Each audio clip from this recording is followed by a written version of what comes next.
Today is Wednesday, and I introduced last week Soul Care Wednesday. So we did Soul Care Part 1 or Episode 1 last week. Today is the second episode of Soul Care, and today we'll basically look at identity. Mainly, when we did the first session, we looked at forgiveness. We looked at being able to let go of the things that people do for us or against us. And then we looked at how we can be free. And when we release forgiveness, is like us becoming more of free people rather than holding on unforgiveness and bitterness. Today, I want to talk a little bit about identity when it comes to soul care. So many times we find in life we can actually start to become people that are so accustomed at what people say about us, or we can become so familiar that we start to identify ourselves by what we do. And sometimes I usually ask myself, if somebody asks me today, Claire, who are you? If that was the question that I will ask you, my viewer today, and ask you, Judah, who are you? What is the question? The answer you're going to give to that question is literally what your identity is all about. Many of us have tagged our identity in what we do. I am a lecturer. I am a mother. I am a son, a daughter, an auntie. I am blah, blah, blah, blah, blah. What you do is not your true identity. Your true identity is more in your belief systems, in the values that you have in life. Your true identity will be rooted in understanding the deep core of who you are, and it's nothing to do with what you do. What you do can actually be a way of enhancing who you are, or who you are can actually make you do what you do, make you choose the career path that you choose, make you do the decisions that you make can actually be influenced by who you think you are or what's your true identity. For myself, I've openly talked about the fact that I am a Christian. And so I believe that I'm a child of God. For me, that's number one, and that's core of my values as an individual. And so most of the time, everything that I do or my life is usually revolving around the fact that, one, I am a child of God. I make mistakes. Yes. I screw up. Yes. I do so many different things that sometimes I wouldn't like to do that. But that doesn't change the fact that I'm a child of God. And that really is core to the values that I carry along in my life. Things like integrity. I want to be what I say I am. When somebody's watching and nobody's watching, that's my character. And my character is interwoven in the values that I carry around me, so that at the end of the day, if my value is I will love you for who you are and not really necessarily discriminate against anyone, that will actually influence my character in the sense that I'm not going to start talking behind your back and start backstabbing you, because I believe so much in the fact that I am somebody who is called to love. I am somebody who is made to love. And so as we're talking about identity, and I can see some of you live on with me today, I just mentioning to say that last week we talked about unforgiveness is a soul care. And today, understanding your identity is really fundamental and is so crucial in helping you know where to go to, what to do, when to do things, and things like that. Sadly, we live in a world, particularly in this moment, where most of the time our identity goes around, like for me, my identity, I can easily tag it on how many followers do I have on Instagram, Facebook, wherever. How many views do I have for the videos that I produce? How many likes do I have for my videos? how many subscribers do I have? That is actually not the core of my identity. As I said, as a child of God, as somebody that believes in being a child of God and believes so much in the fact that I am called to be a child of God and to do life with Him, my identity is not rooted in the number of subscribers, for example, that I have. It is nice to have a great following. It is nice to be a great teacher.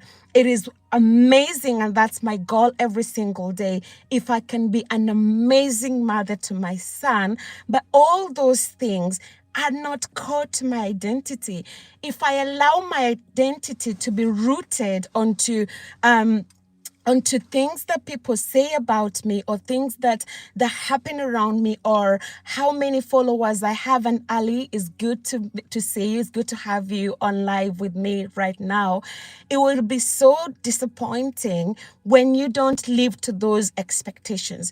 So if I fail as a mother, I'll start to feel like, oh my goodness, crap, I'm not really good. I'm not good enough. But if I know that even as the way I am, I have been made to be perfect. It doesn't mean to be the best, doesn't mean necessarily perfect. As you're talking about identity, you may make mistakes. Yes, you may have things that will be flaws, but those do not define who you are, because when you're thinking about the core roots of your identity, it actually helps you to think like, well, I may not be a teacher, or I may be a teacher, whichever it is, it doesn't really impact in any way the things that I decide to do.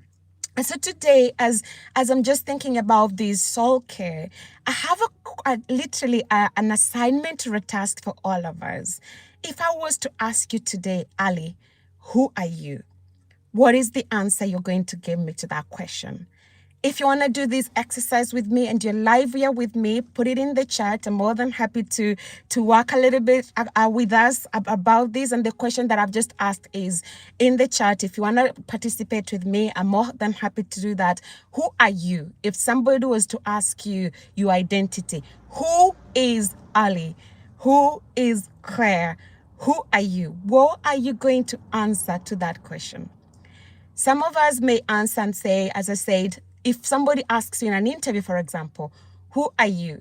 We all go into the things that we do, our studies, all those kind of things, which are amazing, right? I'm a nutritionist by trade. I'm a lecturer. I get money. I get paid to be able to teach. I teach people. I get paid, and that pays my bills. But is that truly my identity? Is that who I truly am?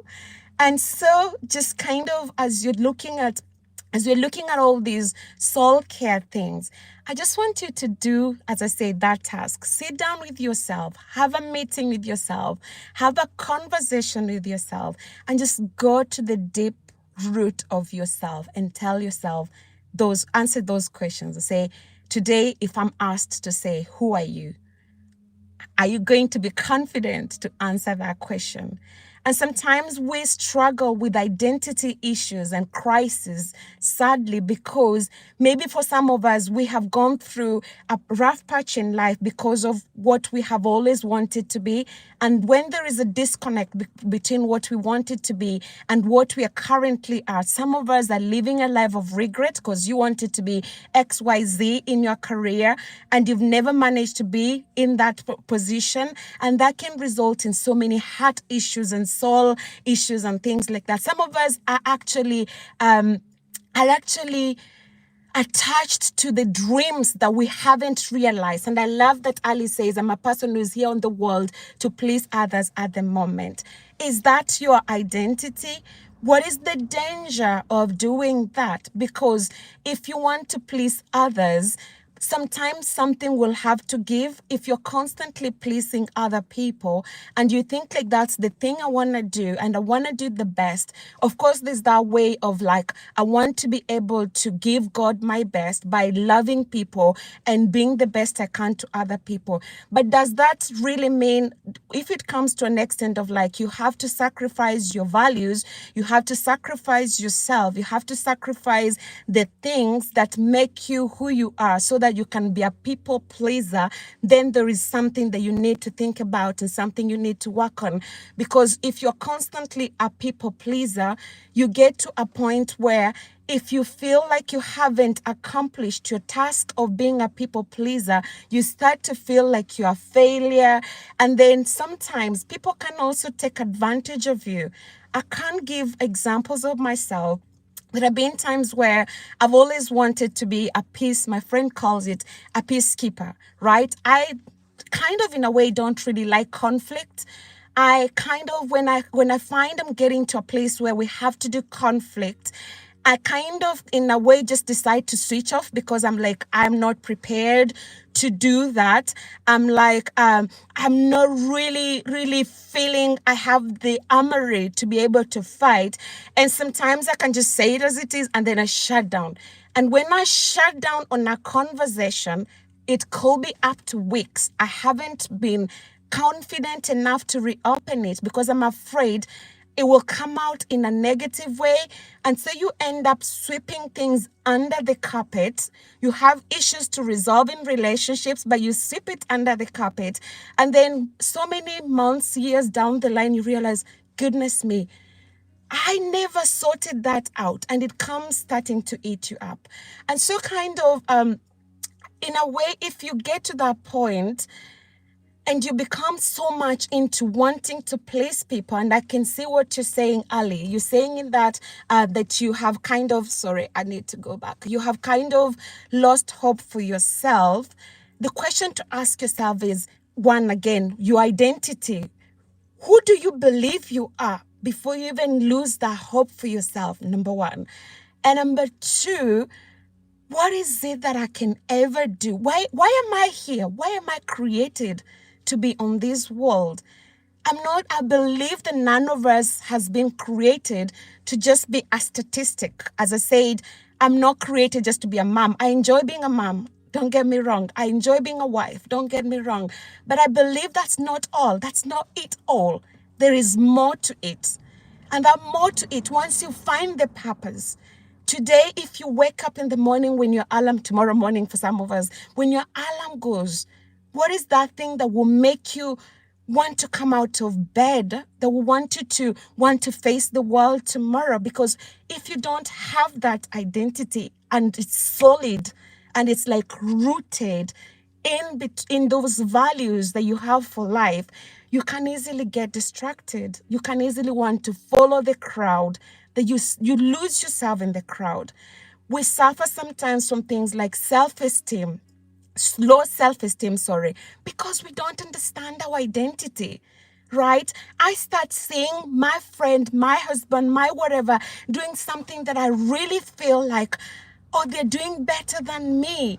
And because I'm not solid, I'm not rooted up in the things that in who I am, I start feeling jealous about people. I start being envious about them. I start competing. Competition is okay. There's a place where competition is okay, but sometimes it's unhealthy because we all have different paths, right? You can be a twin, but you're all called to so many different paths, and you limit yourself when you want to be like somebody else. But once you're so solid about my identity, I don't care much about what's happening in my neighbor's field. I don't care much about when you're running. I love constantly to remember that story, not looking at a race. When you're starting up on a race, when people are having, we've just had the Olympics, didn't we? And people are running, everybody has their own lane. I have my lane, I do my thing, I can do my exercises, and I do it the way God has made me to do it. And I can learn from other people. I would love to learn from other people. I study other people, how they do life and things like that. But if I'm running, I've got this lane that I need to be in, and I'm focusing on my neighbor, I'm focusing on my siblings, I'm focusing on my colleagues. I can actually lose that stamina, that momentum. And I usually say, if you see you're running at the same pace with them, you'll be like, oh well, If you see them overtaking you, you want to increase the pace to catch up.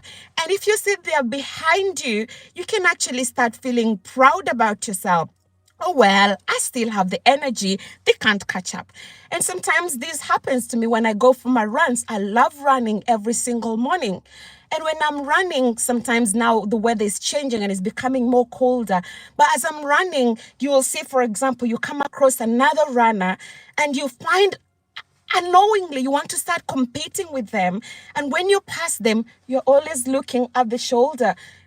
How am I doing? Am I catching up with them? And so we get to a point we start to compete, we start to complain, we start to feel like, oh, I'm not good enough. And all these feelings take over the core because we don't understand our identity. Somebody can work on your self-esteem, make you feel like hopeless in life because you don't understand your identity. But when you know who you are, no matter what people do, no matter what people say, you can learn from your friends, neighbors, family, acquaintances, frenemies, but you will be like, yes, I celebrate what they're doing. I celebrate their victories, but I've got my rest to run. And you are flint focused on that. And you're like, at the end of the day, I want to make it to get to the target of where I want to be. And so today's Soul Wednesday focus is, if you don't know exactly who you are, if you don't know your identity, do some homework. Take up notepad and a book and a pen, and sit down and get one value that can define you. Get one thing that you can say, this is me and this is what I want to live for. When I die, what will I be remembered for? I won't be remembered for any other things around me, but I will be remembered for how I've touched people, for example. And if that is what I want when I'm gone, people to remember how I touched their lives, then I want to live from that place. I want to be able to allow myself to be a conduit of blessing to other people without feeling threatened by them. I can see you prosper. I celebrate you. I appreciate you. I thank God for you. I high five you and say, Matt, I appreciate what God is doing in your life. I keep on cheering you on, but I'm not going to get distracted. Many of us are running races, but we are looking in the back. I'm in my car at the moment. I wonder sometimes, why do we have a small rear window and a big front window? Because we want to be focused on what we are going to rather than where we have come from. But if you don't understand your true identity, you'll be that kind of a person. You are going, but you're constantly looking in the back. Look only the back to check, learn from the mistakes in the past, and you're like, well, I made a mistake here. I did that, but it doesn't change who I am. It doesn't redefine me who I am, and I'll move on. As for some of us who have even children, how we view the identity can actually make it sad in a way that you find nowadays children can come and say, I'm confused about my identity. I'm confused about who I am. I've heard of stories where a child doesn't even know anymore. Am I male? Am I female? I'm not talking about gender. There's more to identity than gender.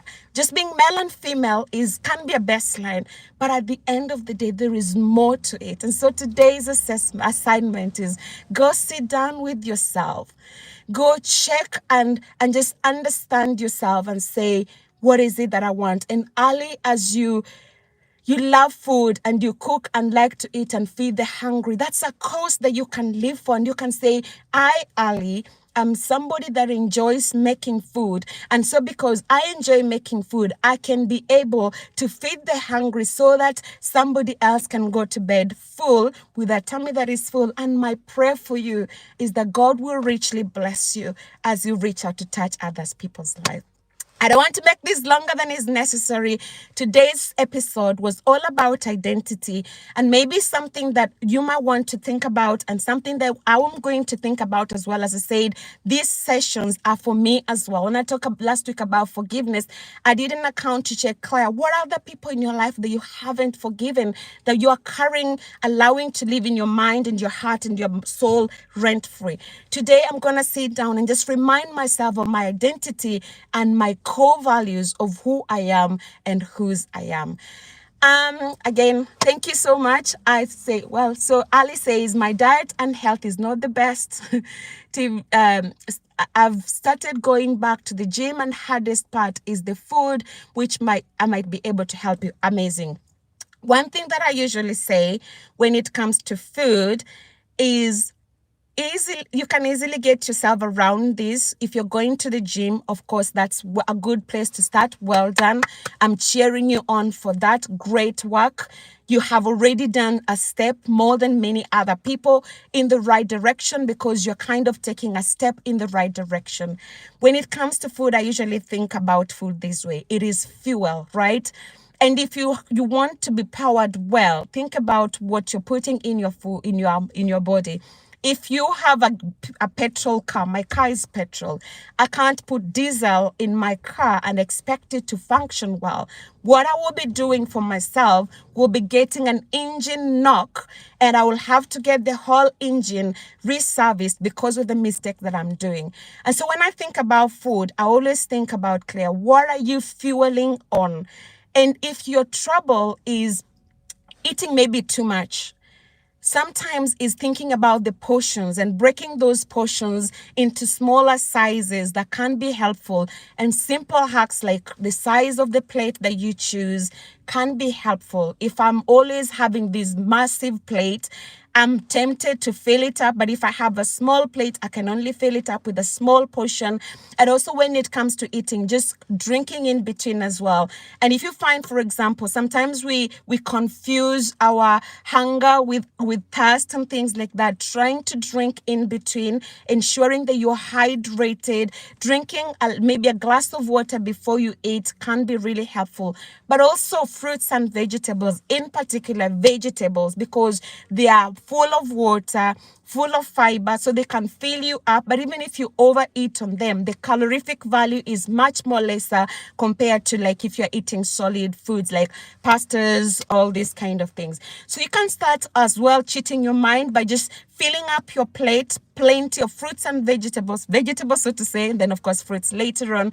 And then at the end of the day, you come off to that part where you're like, okay, let me kind of in a way just brush this out. And then you're saying it's hard for like taking a kid to an ice cream shop and then saying, here you have a carrot. My kitchen is a shop with the wrong things. Yes, if your kitchen is a shop with the wrong things, then you need to start from there, clear up the kitchen. What I usually say, for me, like what I do is when I'm doing my shopping, I'll do the shopping and I do the vegetables and the fruits and things like that. And I leave the vegetables, the bananas and the fruits just at the counter. So I'm back home now. I'll go straight into the house. If I'm feeling hungry, the first thing I'm coming across in my house will be bananas on my bench top. And so I will reach out for a banana. And once I've eaten that, I'll start thinking about the food and all these other things that I'm cooking. Because I am actually training myself to say, if I had a packet of crisp on the top of my kitchen, when I get into the house, the first thing I'm seeing is that packet of crisp. So you might want to think of like, what can I do to substitute? I call it the law of substitution. When you go shopping, I'm not asking you to eliminate everything, because once you eliminate everything, you'll start to feel deprivation, you'll start to feel cravings, and that will wreak the havoc even the more. But what I'm saying is that, for example, if you go to buy 10 packets of crisp, then your body will be telling you in your mind, you've spent money on these, let's finish all these foods first. Once we finish this food, then we'll start to eat healthily. But if you buy one packet, and they will be calling for a lot of self-discipline that you'll have to tell yourself over and over again, Ali, you are self-disciplined. A friend of mine talks a lot about affirmation. You may have to affirm yourself as you go for shopping. You'll be like, Ali, we're going for shopping. Ali, we are buying only healthy foods. You train your mind, and the more you repeat, we are creatures of habit. The more you repeat, repetition produces mastery. You're going to shop. If at all you find like you go into the shop and you become like a bull in a china shop, you want everything in there. Try to come up with a list of the things you're going to buy when you go to the shop. And when you get there, train yourself with discipline and say, these are what you're going to buy. And once you buy what you bought, bring it home and make yourself a good meal. Also, another final hack, so that I don't take a lot of time, will be when you're cooking those healthy meals, like in the evening, save some for tomorrow, so that when you wake up in the morning and you're feeling super hungry after the gym, rather than hitting the wrong food, you can still have, let's say, a leftover curry, which is maybe chicken curry. You can have your chicken and a little bit of rice. Is much more healthy at that moment, because it's the lowest you've used all your energy, expended energy. You're feeling like you have actually done a lot of work, and you want to reward yourself with the right calories, reward yourself with the right things. And I usually say that again when we have done, for example, milestones. You've been working so hard to lose weight, and you feel like, I'm going to reward myself and just get a cheat day. If you're doing a cheat day, for some people it can become every single day is a cheat day. So again, what do you reward yourself for when you want to compensate for those things? And then the final thing is saying, I'll keep in mind I'm going shopping and try to stay in touch, know my progress. Yes, please do that. Keep in mind. And every time you're going, my prayer is that this voice will reverberate and just remind you, stay on the focus, stay on the goal. And when you're going shopping, maybe just go with those affirmations. I'm going to be healthy today. I'm going to buy only healthy things. My house is going to be a storehouse for healthy food. And as you're doing those things, as you're practicing those things, as you're speaking them, it becomes second nature. For example, when I wake up in the morning and it gets to 6:20, I am always finding myself on my stairway picking up my my running gear to go running. And I don't think about it, because it's something that I've repeated so many times that it's actually become part and parcel of my life. So as you're starting this journey or continuing this journey, saying to yourself, every time I go shopping, I will fill up my baskets with fruits and vegetables, whole meal as well. You can do pastas, rice, whatever if you want to do. But as long as you're doing the whole variety, because when you're eating those whole meals, they'll fill you up for longer, and that will help you become more healthy. Ladies and gentlemen, it has been a great pleasure catching up with you today on episode 2 of the Soul Care. I love to leave you at this moment. My prayer for you is that you will prosper and be in good health, even as your souls prosper. I pray that you will enjoy healthy, healed bodies, and I shall see you again next Wednesday for episode 3, where we'll be dealing with other things related to soul care. It's been a pleasure having you, Ali, with me. I've enjoyed having this conversation. Hopefully you've picked up 1 or 2 things that will help in your journey. It's been a pleasure having you all as well who've dipped in and dipped out. And those who are watching this in real time, God bless you plenty. Those who are watching years, ages, and months to come, my prayer for you is as well that you will prosper and be in good health. Felipe, I'm not going to do that because I want to disappear, and I don't want also other people's cars that are parked in my front to come into the recording, because I'll be in trouble. I don't have rights to show other people's cars, so I apologize for that. Glad to know that you are Brazilian. Amazing to have you today. Come back next week on Wednesday, such a time as this. I'll be online with another episode of Soul Care. God bless you. Have a great day. Goodbye.